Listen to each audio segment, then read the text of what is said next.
கேட்டிங்கன்னா அம்மா வந்து ஃபுல்லாக ரிட்டையர்ட் ஆயிட்டாங்க. அவங்க எனக்கு தெரிஞ்சு ரெஸ்ட் எடுக்கலாம். இதுக்கு மேலே அவங்க வந்து என்ன சாதிக்க போகிறாங்க? ஏன்னா இருக்கும்போதே இத்தகைய இவ்வளோ பெரிய ஒரு கட்சியை வந்து விட்டுட்டாங்க. அவங்களுடைய ஆளுமை நல்லா இருந்தால் இந்த அளவுக்கு வந்திருக்காது. அதனால் வந்து இதுக்கு மேலே அந்த அம்மா வந்து ஒன்றும் பண்ண போகிறது கிடையாது. ஐயா ராமதாஸ் எடுத்துக்கிட்டிங்கன்னா அவங்க குடும்பமே 2 பட்டு கிடக்குது. அதனால் வந்து அவங்க குடும்பத்தில் ஒரு ஆளுமையாக அவர் ஒரு தலைவராக இருந்து அதை ஒன்றுத்திக்கட்டும். அதுக்கடுத்து நீங்கள் விஜய் எடுத்துக்கிட்டிங்கன்னா அவரோட பர்சனல் இஷ்யூலேருந்து வெளியில் வரட்டும். அவர் ஒரு ஆளுமையோட நான் தான் தலைவர்னு கரெக்டாக சொல்லட்டும். அதுக்கப்புறமா அவங்க 3 பேர் சேர்றதை பற்றி பேசலாம். இப்போ அது விஐபி எல்லாருமே 1+ தான் வச்சுன்னு இருக்காங்க. கலைஞர் ஆகட்டும் சோர்ஸோ அப்படி இருக்க போது விஜய் காமன் தான் சொல்கிறாங்க இந்த காலகட்டத்தில். அது இப்போ ஃபேமிலி பிரச்சனை. இப்போ யார் ஆளுங்கட்சி யார் எதிர்கட்சி ஸ்டார்ட்டாக? ஐயா வந்து இது ஒரு குடும்ப விஷயம்னு நீங்கள் சொல்கிறதே என்னை பொறுத்த வரைக்கும் தப்பு. ஏன்னு கேட்டிங்கன்னா எப்போ ஒரு பொது வாழ்க்கைக்கு வரோமோ நம்ம செய்கிற ஒவ்வொரு தவறும் அது பொதுமக்களுக்கு ஒரு வழிகாட்டுதல்.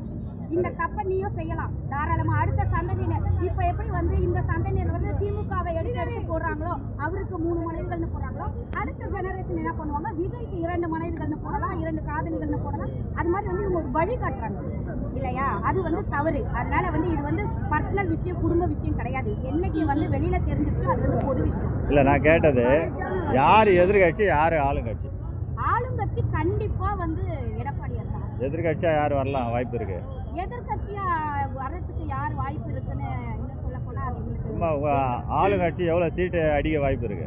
ஐயா எங்களுடைய ஒரே நோக்கம் மொத்த தொகுதிகளையும் கைப்பற்றிருந்தா. இந்த கேள்வி நீங்க எங்ககிட்ட வந்து கேட்கறதே தப்பு. ஏன்னா வந்து 40க்கு 40 அடிக்கும் போது நாங்க 234க்கு 234 அடிக்க முடியாதா? சொல்லுவாங்க, நாங்களும் செஞ்சு காட்டுறோம். இவ்வளவு கேவலமான ஆட்சிக்கு திரும்பி யாராவது ஓட்டு போடுவாங்களா? நீ எங்க இருந்து வரீங்க? எந்த ஏரியால நீங்க? நாங்க வந்து ரெடியூஸ்ல இருந்து வரேன். நானு பிராண்ட்லைன்ல இருந்து வரேன். சரி, நன்றி. உங்களுக்கு வெற்றி பெற நீங்கள் பெரிய பொறுப்பில் வர வாழ்த்துக்கள். நான் ஏற்கனவே மாவட்ட பொதுச் செயலாளராக இன்னும் பெரிய பொறுப்பில் வர வாழ்த்துக்கள்.